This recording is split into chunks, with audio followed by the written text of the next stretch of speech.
I'm David DiCerto with my Real Fate 60-plus second review of The Imitation Game, which dramatizes the true story of British intelligence's efforts to crack the Nazis' unbreakable code and turn the tide of the war. Benedict Cumberbatch stars as the top-secret unit's chief cryptographer, Alan Turing, a socially awkward genius with a secret of his own, who works against the clock and the waning support of his superiors to develop a code-breaking machine, a forerunner to the modern computer.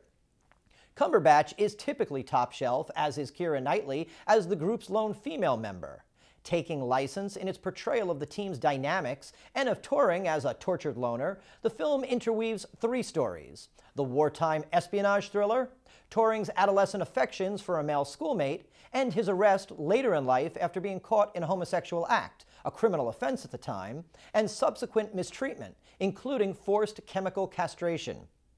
Now, you don't have to be a genius, however, to decipher the film's pro-gay subtext, which hovers between empathy for Turing and advocacy. Norwegian director Morten Tildum has stated it's a gay love story at its core, but the film can be seen as much a call for compassion as pushing an agenda, though some may disagree. Perhaps best remembered for developing a test to gauge a machine's ability to mimic humans, the imitation game, Turing's humanity is muted somewhat in the performance's arrogant aloofness, which has raised some questions about how closely this film imitates the facts. Still, this little-known story about how a small group helped save the world and the moral choices made in the process kept me engaged in this game.